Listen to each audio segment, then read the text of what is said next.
A palavra de Deus nos mostra nos originais, sabia que já chegara ao fim o tempo, pedras vivas. Nós não somos tijolos, todos iguais. E muitas vezes as pessoas interpretam essa passagem de uma maneira muito errada. O nosso espírito que está morto precisa nascer de novo. É celebrado um feriado em Israel, o dia do Purim. Ele não tinha condições nem de cobrir a sua própria nudez, ele era totalmente inútil. Prendeu a Pedro, tocou a orelha de Malco e o curou. E Deus é misericordioso para nos levar a esse lugar. Amém. São essas as gerações de Isaac, filho de Abraão. Abraão gerou a Isaac. Era Isaac de 40 anos quando tomou por esposa Rebeca, filha de Betuel, o arameu, de Padã-Arã, e irmã de Labão, o arameu. Isaac orou ao Senhor por sua mulher, porque ela era estéril, e o Senhor lhe ouviu as orações. E Rebeca, sua mulher, concebeu. Os filhos lutavam no ventre dela. Então disse: se é assim, por que vivo eu? E consultou ao Senhor. Respondeu-lhe o Senhor: 2 nações há no teu ventre, 2 povos nascidos de ti se dividirão. Um povo será mais forte que o outro, e o mais velho servirá ao mais moço. Cumpridos os dias para que desse à luz, eis que se achavam gêmeos no seu ventre. Saiu o primeiro ruivo, todo revestido de pelo, por isso lhe chamaram Esaú. Depois nasceu o irmão, segurava com a mão o calcanhar de Esaú, por isso lhe chamaram Jacó.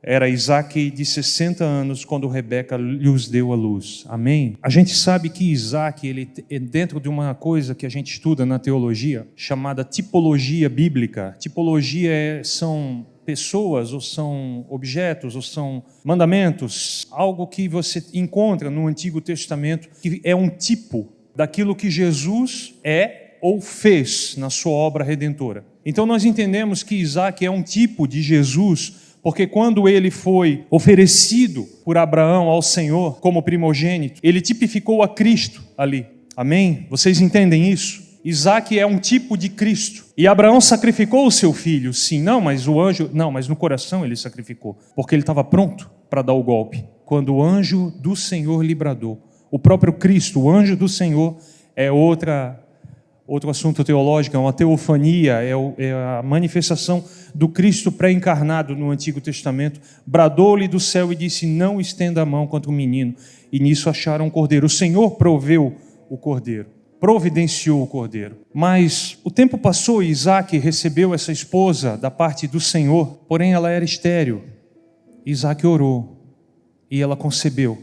E havia uma luta dentro dela. 2 nações há no teu ventre, e o maior servirá, o mais velho servirá ao mais novo. A palavra não é longa, pelo menos eu acho que não, vamos ver até onde o Espírito Santo vai ficar derramando. Ok, Senhor. E assim como Isaac representa Cristo, Rebeca é a igreja, a noiva de Cristo. Eu e você somos noiva. Isso não fere a minha masculinidade nem a tua, irmão. Nós somos a noiva de Cristo. Homens e mulheres, comprados e lavados pelo sangue de Jesus, de todas as tribos, línguas e nações. Nós somos a igreja, a verdadeira igreja universal, não a do Edir Macedo. A igreja composta por todos os santos de todas as eras, comprados e lavados pelo sangue de Jesus. Essa é a verdadeira igreja universal. Em latim, universal é católicos. Nós somos católicos, mas não apostólicos romanos. Nós pertencemos à Igreja Universal do nosso Senhor Jesus Cristo, composta por todos os santos de todas as eras. Então, se alguém um dia perguntar se você é católico e você falar que é, você não está pecando, você só não é apostólico romano. Amém? Então, dessa maneira que Rebeca representa, tipifica a noiva. 2 nações há no teu ventre, o mais velho servirá ao mais jovem. E nasceu Esaú, ruivo, cabeludo. O filho de Esaú era chamado de Edom, tanto que os edomitas se tornaram inimigos de Israel. E se você estudar a história de Edom, ela é muito profunda, ela é muito rica. O livro de Obadias fala sobre a destruição desse povo. Obadias ou Sofonias, eu também leio pouco, me perdoe, a gente lê 1 ou 2 vezes os profetas menores e acha que está bom, mas eu acho que é Obadias. Me ajude aí, alguém abre aí e vê se fala sobre Edom, um dos dois. Enfim, mas fala que esse povo, ele habitava nas fendas das rochas. Edom era uma região escarpada, uma região montanhosa. Esaú é um cara que se rebelou contra o pai, porque o pai, ali aquela questão da bênção entre Isaac e Jacó, E havia uma ordem para eles não casar com estrangeiro, e ele, deliberada rebelião, casou-se com estrangeiras, cananitas, e foi habitar numa região que hoje provavelmente fica no Iêmen, na região ali do Oriente Médio, do Iêmen. É uma região escarpada, montanhosa, com muitas grutas, muitas cavernas naturais nas montanhas. E era difícil lutar contra aquele povo, porque aquele povo, ele ficava enfiado ali, era uma fortaleza natural, difícil de conquistar, era um povo de guerra, um povo duro, um povo rebelde, um povo que tinha ódio de Israel, por conta desde da questão ali de que Jacó roubou a bênção da primogenitura, roubou a bênção de Isaac, quando ele já estava cego. Vocês conhecem a história. Mas a sentença que veio no profeta ali sobre esse povo foi: vocês acham que vocês estão seguros porque habitam nas fendas das rochas. Vocês foram, traduzindo para a nossa realidade, vocês foram para as fendas das rochas por sua livre e espontânea vontade. Mas quando Deus chamou Moisés para subir um monte, para passar 40 dias e 40 noites com ele, ele mandou o povo se santificar, o povo ficou com medo, disse: não, vai tu, o povo adora terceirizar, ora por mim, irmão, ora por mim, intercede por mim, e não assume a sua responsabilidade diante de Deus. E Moisés foi, e ele disse: se é que eu achei graça aos teus olhos, se é que tu me conheces pelo nome, deixa eu ver a tua face. E Deus disse para ele assim: eu vou fazer passar toda a minha glória diante de ti e te revelarei o nome do Senhor. Mas porém a minha face tu não pode ver, porque homem algum pode me ver e continuar vivo. Eis aqui um lugar junto a mim. Eu te colocarei na fenda da rocha. Eu te colocarei na fenda da rocha. Eu te colocarei na fenda da rocha. Não é você que vai, é Ele que te coloca. Não é eu oro, não é eu acordo de madrugada, eu faço, eu aconteço. É Ele. O pior orgulho que tem é o orgulho da santidade, da santificação. Porque a gente começa a achar que o resultado vem do meu braço. E maldito o homem que confia no homem, que da carne mortal faz o seu braço. Mas é bendito o homem que confia no Senhor e sabe que é Ele que faz. Então Edom simboliza a carne não apenas por ser vermelho, pela raiz da palavra Edom e Adam e Edom ser a mesma, significa aquele que vem do pó da terra vermelho, aquilo que representa a carne, a minha parte e a tua, que já estava pronta, que Deus usou para fazer o meu e o teu corpo, a minha e a tua carne. Edom não é só isso, Edom é tudo aquilo que diz respeito à carne até dentro da igreja, a carnalidade dentro da igreja. Duas naturezas, duas nações há dentro de ti. Uma vez o pastor Luiz Hermínio estava pregando aqui e ele citou uma frase. E depois, um outro rapaz de 20 e poucos anos citou ela num blog como se fosse dele. E eu contestei. As pessoas falaram que aquela frase era do pastor Luiz. Eu sei que não era, o pastor Luiz não atribuiu ela assim, ele citou. E aquele jovem não, aquele jovem atribuiu essa frase assim. E vocês vão ficar escandalizados. Quando eu ouvi essa frase, foi em 1998, na época a gente não tinha internet como hoje. Eu acordava domingo de manhã para ir para o culto. A televisão era aquela espinha de peixe. E eu estava assistindo o culto da Igreja Universal. E o Edir Macedo falou uma frase: quem nasce uma vez, morre duas. Quem nasce duas vezes, morre uma. Porque Jesus disse a Nicodemos: necessário vos é nascer de novo. Como é que eu vou nascer de novo? O que nasce da carne é carne, o que nasce do Espírito é Espírito. Quem nasce de Deus, a gente tem que nascer de novo. Porque a Bíblia fala que há dois nascimentos, mas a Bíblia fala que há duas mortes. O lago de fogo é a segunda morte, lá em Apocalipse 22. Então quando eu e você nascemos só da carne, o meu espírito está morto. Mas quando eu venho para Jesus, recebo ao Senhor no meu coração, nasço de novo, do Espírito, não da vontade do meu pai e da minha mãe apenas, mas do Senhor, eu vou atravessar só a primeira morte, a morte física, porque a morte não é fim, morte não é extinção, morte não é aniquilação, morte é separação. Na morte física, o meu corpo e o meu espírito se separam, e o meu corpo volta para a terra, porque veio da terra, foi criado da terra. Mas como eu nasci de novo, o meu espírito vai para Deus. E se eu morro no espírito, o meu espírito não vai para Deus, ele vai para a segunda morte. Duas nações há dentro de ti, noiva. O mais forte, o mais fraco, o mais novo, vai ser senhor sobre o mais velho.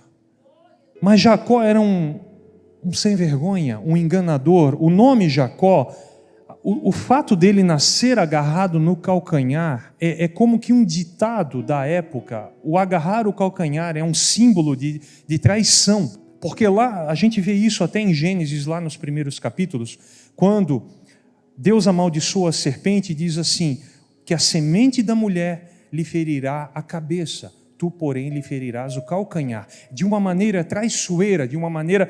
Você já foi numa casa que tem um pincher, aqueles cachorros? Quantas casas que eu fui que tem pincher e o comportamento é o mesmo? Ele até deixa tu entrar, na hora que tu está saindo, ele pau no calcanhar, traiçoeiramente. Quem já viu isso aí? Só o pincher faz isso. Eu não vi outra raça de cachorro morder por trás. Pode ser que tenha, mas eu não vi. Essa falsa fé, né, vamos dizer assim, esperou virar as costas. Isso é uma metáfora para a traição. É isso que significa o nome Jacó. Mas Jacó recebeu esse nome e o nome foi uma sentença na vida dele. Enganador, usurpador, aquele que trai, aquele que engana. E desde o princípio a vida dele foi enganar. Enganou o pai, enganou o irmão, enganou o sogro e foi enganando. E vivia de enganar para se dar bem. Por medo, por falta de fé talvez, de como é que tentar ajudar Deus a cumprir as suas promessas, vamos dizer assim. Deus não precisa de ajuda, meu irmão. E ele foi enganando todo mundo e teve que fugir da terra dele, foi parar lá no Labão. E o Labão era PhD em passar a perna, em malandragem. E o Labão mudou o salário dele inúmeras vezes. Vocês conhecem a história? Se não conhecem, leiam a Bíblia. E quando ele, na calada da noite, ele resolveu sair dali, fugindo de Labão, levando as esposas, os filhos, as concubinas, todos os seus bens, o seu gado, Labão veio ao encalço dele. Só que agora havia um exército de um lado, Esaú querendo o couro dele de um lado, e Labão do outro lado, querendo o couro dele. E aí ele, na sua malandragem, na sua perspicácia, na sua sagacidade, o que eu vou fazer? Ele pegou e foi dividindo. Primeiro pegou os filhos das concubinas e foi mandando em levas com presentes para o irmão. Como ondas que vão aplacando. Como ondas. E foi mandando. Depois mandou a Lia com os outros filhos, com mais presentes. E por último mandou a amada. E ficou ele sozinho. E lutava com ele um homem, o anjo do Senhor. Porque tem horas na nossa vida, irmão, que não adianta você ter $1 milhão e nem uma metralhadora. Não vai resolver o teu problema. Onde é que você estaria se pudesse fazer o que você quer fazer? Ou eu estaria morto ou eu estaria na cadeia, com certeza. Mas Deus nos coloca em determinadas situações que não adianta dinheiro, que não adianta poder, não adianta fama, não adianta nada. E Jacó se viu nessa situação.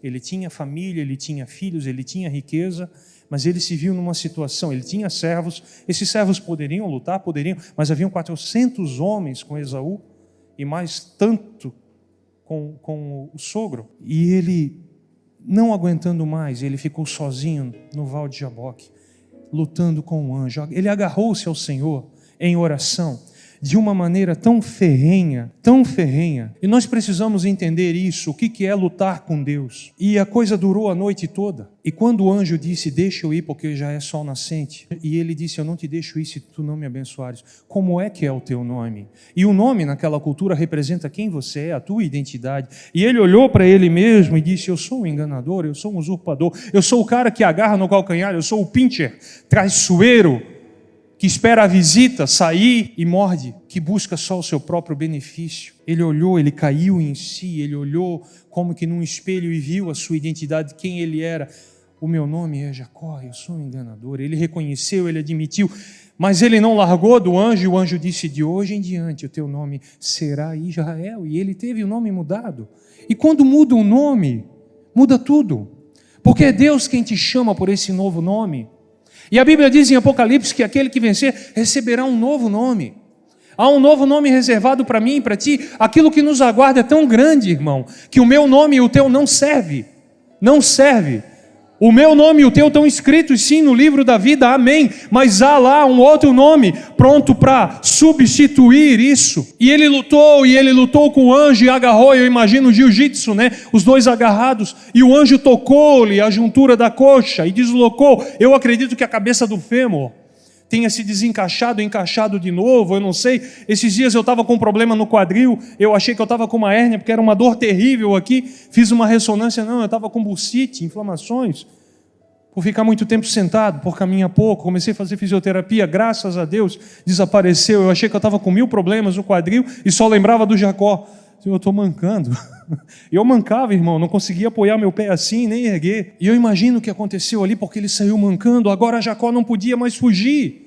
Jacó não podia correr, ele aprontava, não dá para correr, eu tenho que encarar os atos, as consequências dos meus atos. Eu sou um enganador, eu sou o cara que dá o tapa, eu mordo a canela e fujo. Agora não dá mais, eu não consigo fugir. Alguma coisa dentro da natureza dele foi mudada, um novo nome foi recebido. Ele continuou colhendo, irmão, ele continuou colhendo, porque depois disso ele ficou velho, os filhos enganaram ele, José enganou ele, porque a gente continua colhendo. Deus perdoa o pecador, mas não inocenta o culpado. Mas eu quero dizer uma coisa para ti, não tenha medo da colheita, porque se você começa a parar de plantar coisa ruim hoje, e começa a plantar coisa boa, daqui a pouco aquela colheita ruim vai acabar. Duas naturezas, duas nações há no teu ventre. E onde é que eu estou querendo chegar? A segunda, o mais novo tem que servir o mais velho. O primeiro, o mais velho, é carne, é velha natureza, não quer saber de Deus. E quando diz que quer ostentação, quer seu nome em cartaz. A segunda não nasceu de novo. A segunda é enganadora, mas ela se converte, ela tem um encontro com Deus. Ela nasce de novo. Vocês estão entendendo a conexão? Eu estou tentando desenrolar o rolo aqui, irmão. Desculpa, não tem esboço, eu não preparei, foi assim. Vocês estão entendendo? Por favor, se alguém não está entendendo, fala. Eu explico. Então essa segunda natureza, esse segundo filho, esse que nasce depois, esse que deveria, segundo o curso natural desse mundo, as pessoas lá do mundo estão subjugadas pela carne, estão dominadas pela carne. É a carne que reina, a carnalidade que domina. Mas há um vislumbre de Deus, há como que uma semente morta, que de repente começa a receber oração, evangelho, água do Espírito, e ela começa a entumecer, ela começa a inchar, e ela começa a brotar.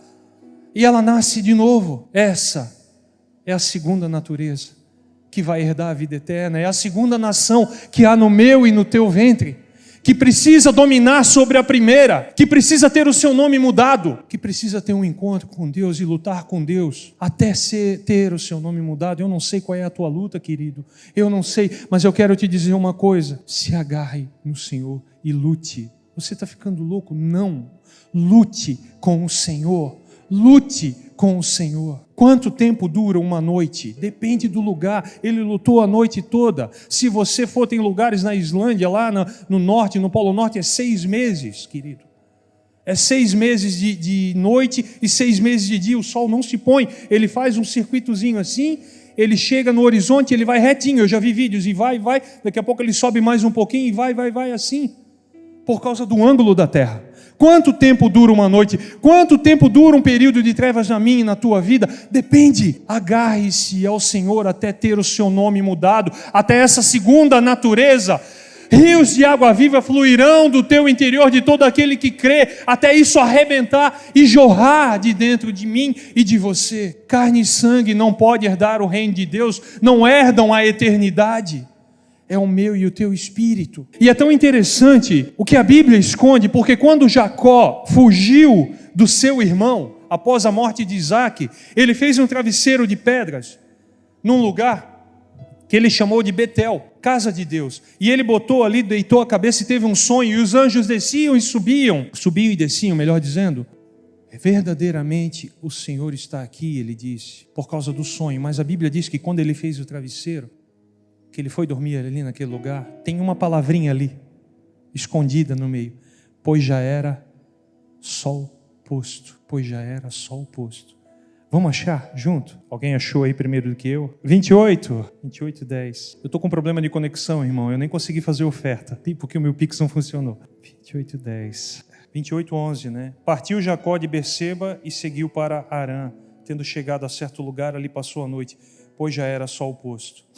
Amém? Vamos um pouquinho para frente. 32, pode ser no 24. Ficando ele só, lutava com ele um homem até o romper do dia. E vendo este que não podia com ele, tocou-lhe na articulação da coxa, deslocou a junta da coxa de Jacó na luta com o homem. Disse esse: deixa-me ir, pois já rompeu o dia. Respondeu Jacó: não te deixarei ir, se não me abençoares. Perguntou-lhe, pois, como te chamas? E ele respondeu, Jacó. Então disse, já não te chamará Jacó, e sim Israel, pois como príncipe lutaste com Deus e com os homens, e prevaleceste. Tornou Jacó, dize, rogo-te, como te chamas? Respondeu ele, por que perguntas pelo meu nome? E o abençoou ali. E aquele lugar chamou Jacó Peniel, pois disse, vi a face de Deus e a minha vida foi salva. E o próximo versículo. Nasceu-lhe o sol quando ele atravessava Peniel e manquejava de uma coxa.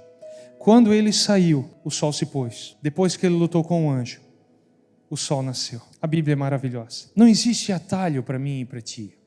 Existe um processo que pode ser resistido, que pode ser deixado de lado e eu vou cuidar da minha vida. Mas o que o Senhor deseja de mim e de ti, Deus está disposto a uma boa briga. A uma boa briga. Você pode achar que eu estou falando heresia, mas só quem é experimentado em oração, em luta, sabe do que eu estou falando. Sabe do que eu estou falando. Por quê? Porque quando você começa, Deus tem um desejo de te abençoar. É como o pai que briga de lutinha com o filho e deixa o filho ganhar. Porque Deus deseja nos dar experiências positivas para afirmar o nosso caráter, não no ego, não no orgulho pela santidade, como eu estava dizendo, mas na convicção de conhecer a Ele, saber quem Ele é, pronto a nos responder e nos atender, porque como o Beto abriu o culto aqui, nós temos um Pai, e nós esquecemos disso. Nós achamos que Deus está pronto para fulminar a gente com um raio a cada erro, a cada pecado.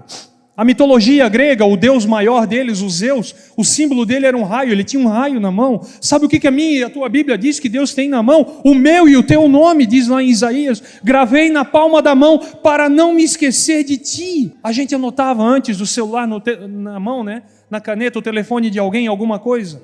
Deus gravou, irmão, Deus tem uma tatuagem. Vamos falar uma heresia aqui, mas Deus tem uma tatuagem, vamos dizer assim, espiritualmente falando, na sua mão, simbolizando que ela não está encolhida. Isso é um símbolo, pelo amor de Deus. Eu não estou falando que Deus tem de fato isso, tá? Por favor, né?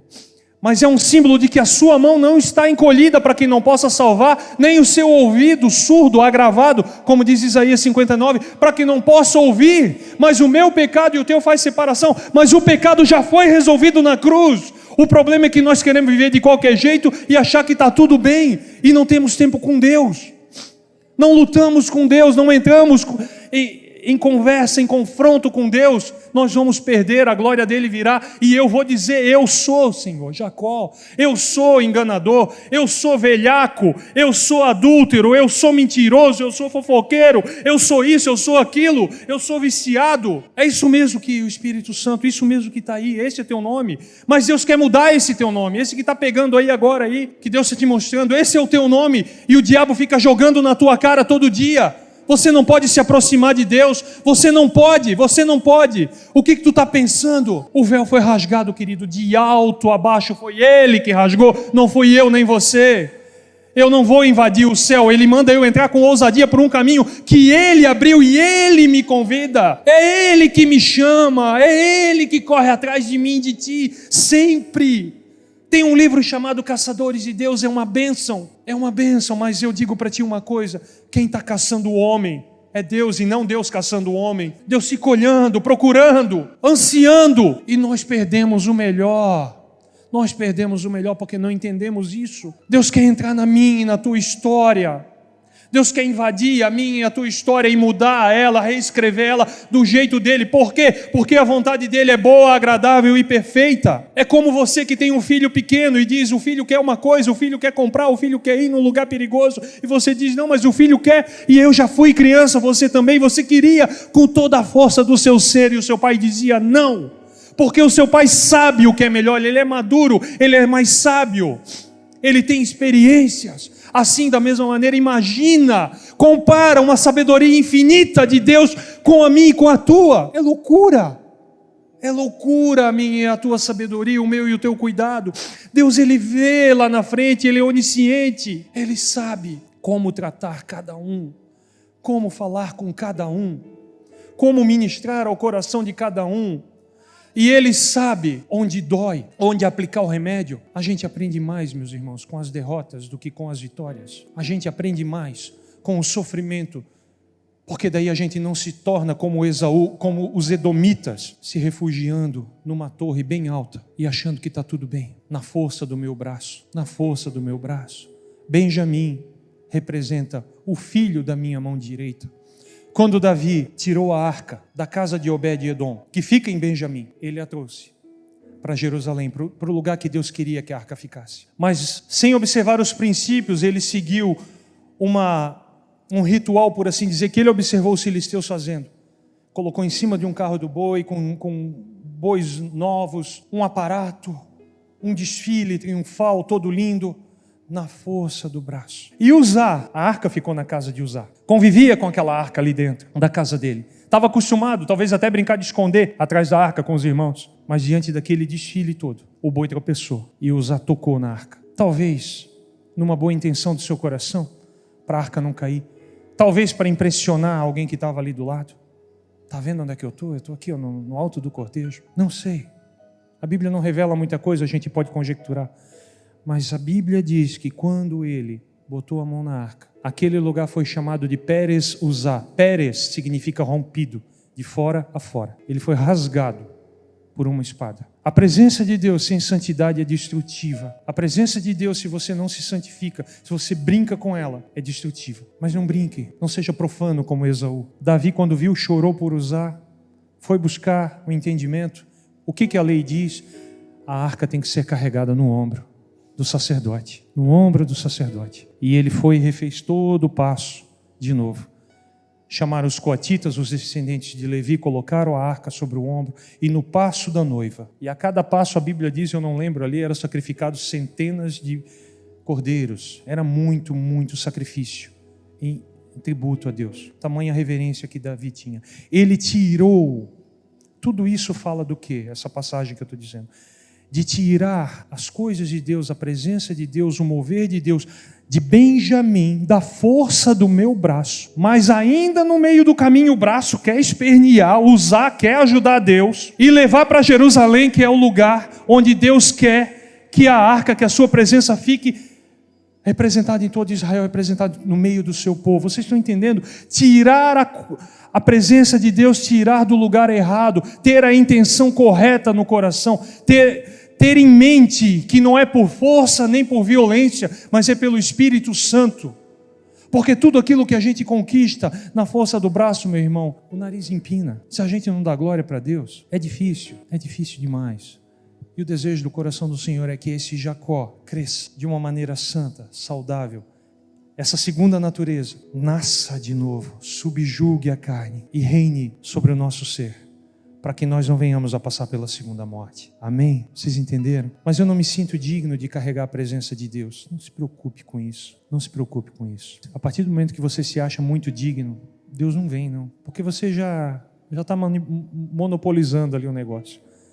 Deus até pode vir por misericórdia de um ou de outro, mas você quer fluir, começa a adorar o Senhor, começa a chamar Deus para dentro da tua realidade. Os maiores cativeiros, olha para mim, por favor, olha para mim, não se distraia. Os maiores cativeiros que você encontra, as maiores lutas da sua vida vão ser vencidas, muitas vezes não vai ser nem na oração e nem no jejum, são ferramentas imprescindíveis. Eu sei porque além de praticar, eu dou aula sobre isso.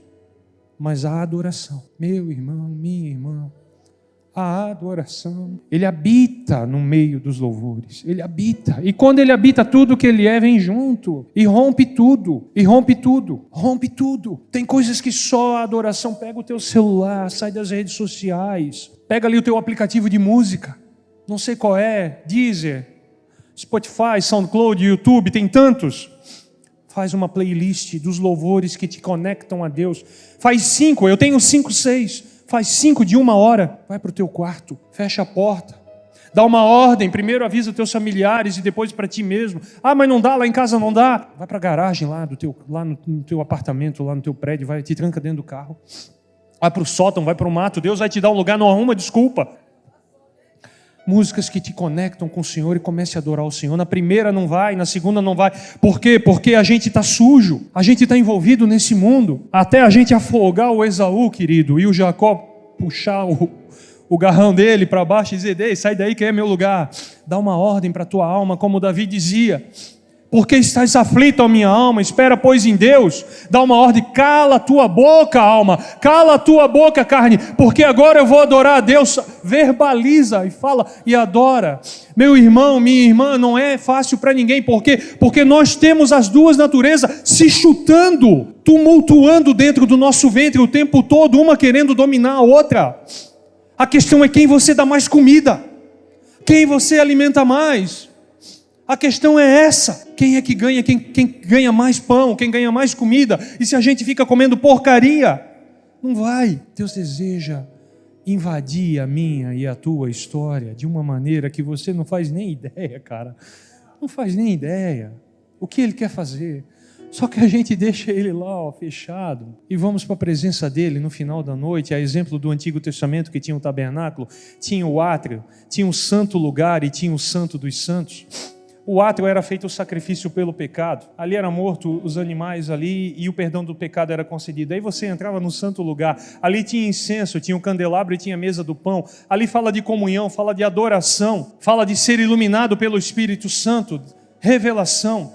E depois tem a presença imediata de Deus no Santo dos Santos, que só o sacerdote podia entrar, mas como eu disse, o véu foi rasgado, Ele rasgou, e Ele me convida e te convida, mas a gente vai para a presença de Deus de noite, ou se é que vai, Senhor, perdoa os meus pecados, em nome de Jesus, me perdoa, Senhor, porque eu pequei esse dia, abençoa minha noite de sono, câmbio e desligo, e não sai do átrio, quando tem comunhão, quando tem iluminação, quando tem adoração, quando tem todos os atributos de Deus prontos para mim, para você desfrutarmos ali. E depois o santo dos santos. Ao vencedor dar-lhe-ei de comer do maná escondido. O maná escondido, querido, ficava dentro da Arca da Aliança. Dentro da Arca da Aliança. Revelação da palavra para mim e para a tua vida. Mas nós fechamos. Deixamos isso e vamos cuidar da nossa vida. Deus vai tirar uma igreja de dentro da igreja, querido. A parábola das 10 virgens fala disso. 5 eram nécias e 5 eram sábias. Enche a tua lâmpada de azeite, mantenha ela cheia. Não brinca com a tua salvação. Não brinca. Por que morrereis, diz o Senhor? Por quê? Porque está tudo pronto. Ele está correndo atrás a cada culto, a cada palavra que é pregada, é Deus falando, atraindo a igreja para si, atraindo a noiva para si, desejando a comunhão, desejando a intimidade, desejando se revelar, se manifestar. E nós viramos as costas. Se o teu ombro está rachado, quebrado, não te preocupa. Se você se sente indigno de carregar a presença dele, não te preocupa. Ele não esmaga a cana quebrada, nem apaga o pavio que fumega. A palavra cana em hebraico significa o cajado, significa uma vara, um caniço, mas significa também a articulação do ombro. A Arca da Aliança é levada no ombro. Pedro diz que eu e você somos raça eleita. Presta atenção aqui. Raça eleita. Sacerdócio real, eu e você. Nós somos sacerdotes de Deus na terra, representantes dele. E ele deseja que eu e você carreguemos a presença dele sobre os ombros. Não esmagará a cana quebrada, ainda que o teu ombro esteja quebrado. O sacerdote carregava aqui a arca, amém? Ainda que o teu ombro, você se sinta indigno, inadequado, deslocado, ele quer que você carregue ele. A arca era uma caixa. Para quem não está entendendo, né? A arca era uma caixa com argolas aqui assim, e que era passada uma vara, carregada em 4 homens, 2 na frente e 2 atrás, aqui no ombro. E ela, durante a peregrinação no deserto, nos 40 anos, né? E ela representa a presença de Deus, e Deus quer ser carregado por mim e por ti. E sabe o que é mais interessante que eu descobri, que Deus me deu como revelação? Muitos aqui já ouviram isso, a maioria aqui eu acho já ouviu, mas eu vou falar porque tem gente que não ouviu. O primeiro osso que se forma num bebê, primeiro ossinho que se forma no feto, no embrião, é a clavícula. É o primeiro osso a calcificar. O crânio, ele se forma junto, mas ele não calcifica, porque a criança ainda tem a moleirinha, né? Mas o primeiro osso pleno, completo, a se formar num feto, num bebê, é a clavícula. E eu estava orando um dia e o Senhor falou para mim assim, ó, desde o ventre materno, a primeira estrutura que eu criei em ti foi para carregar a minha presença. A primeira estrutura, você foi feito para carregar a presença de Deus. Amém? Não ignore isso. Lembra disso. Quando você estiver lá sujo, se sentindo a mosca da bosta do cavalo do bandido. Desculpa, mas às vezes a gente está se sentindo assim. Quando você está lá no fundo do poço, Deus vai lá e te levanta. Porque o pecado, irmão, presta atenção, o pecado ele te joga no chão. Ele te humilha. Ele te prostra.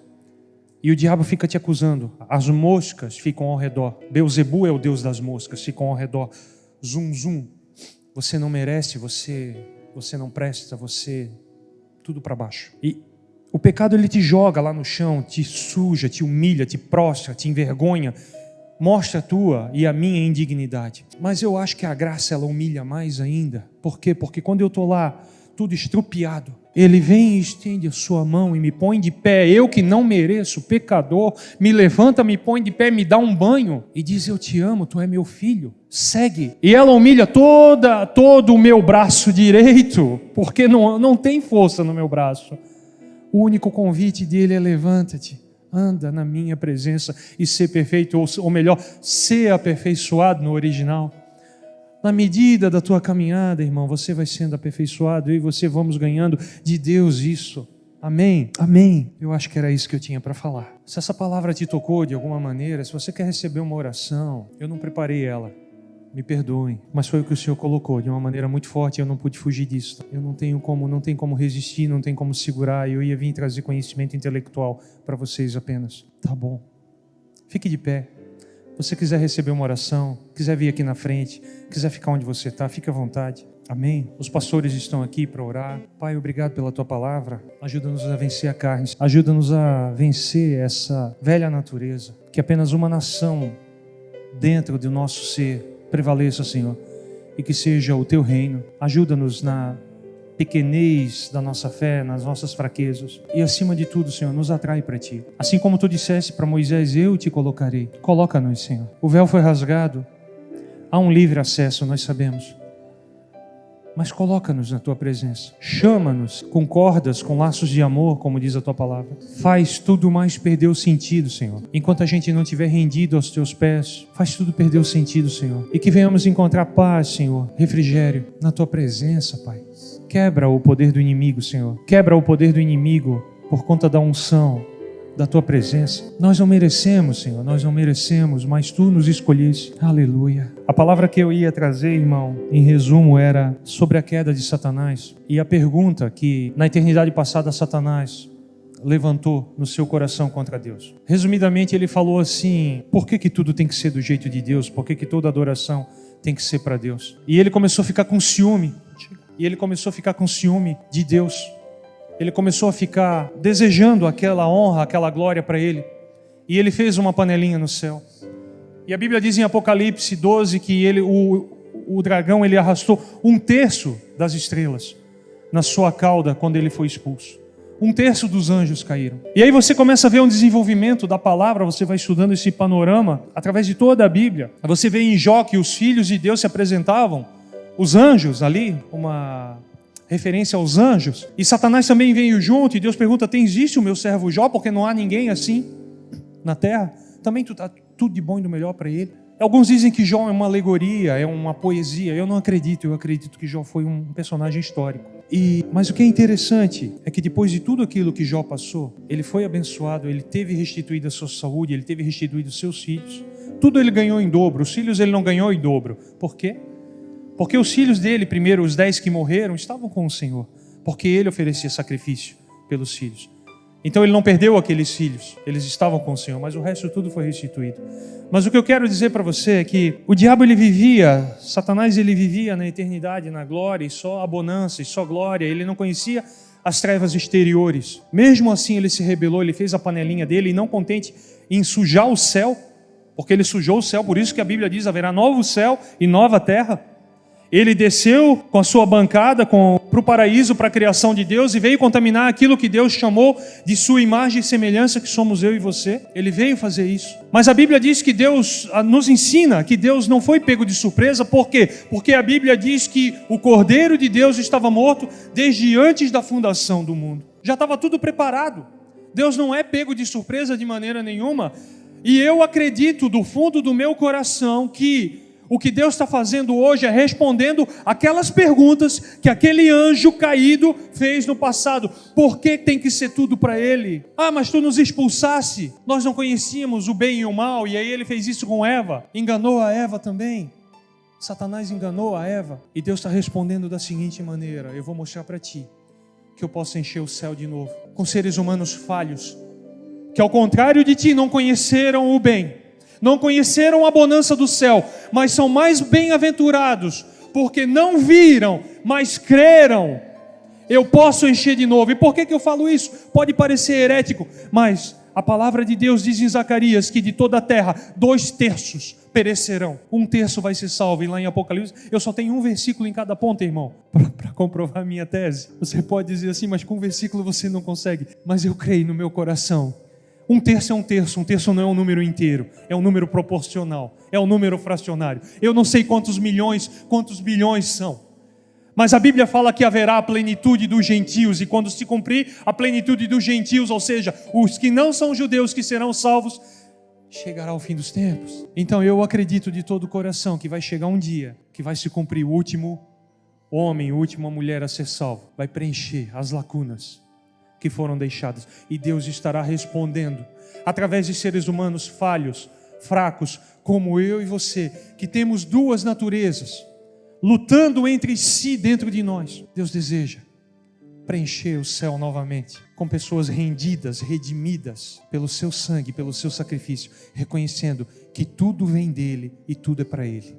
Amém. Senhor, nós te louvamos, te louvamos, te louvamos. Tu és bom, Senhor. Tu és bom, Pai. A tua graça é maior do que tudo, e é pela tua graça que nós vivemos e nos movemos. Nós entendemos, Senhor, que tu desejas mais do que tudo o nosso coração em comunhão conosco. Nós somos a tua noiva e nós queremos que as nossas lâmpadas estejam sempre cheias de azeite, Pai. Em nome de Jesus nós te pedimos, Senhor, revela-te a cada um de nós. Vem sobre a tua igreja, sobre o teu povo, Senhor, com um refrigério, com uma novidade de vida, Pai. Leva eles aos teus pés, Senhor, para que te conheçam, Senhor, e saboreiem e desfrutem da tua boa, agradável e perfeita vontade. Senhor, é tão boa a tua presença, Deus.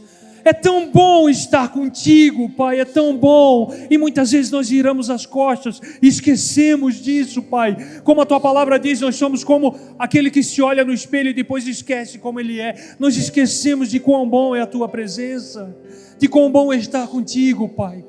Mas eu quero te pedir, assim como eu orei por aquele bebê aqui, Pai, que tu imprima em nossos corações com ferro em brasa, com brasa viva do teu altar, com letras bem grandes, Senhor.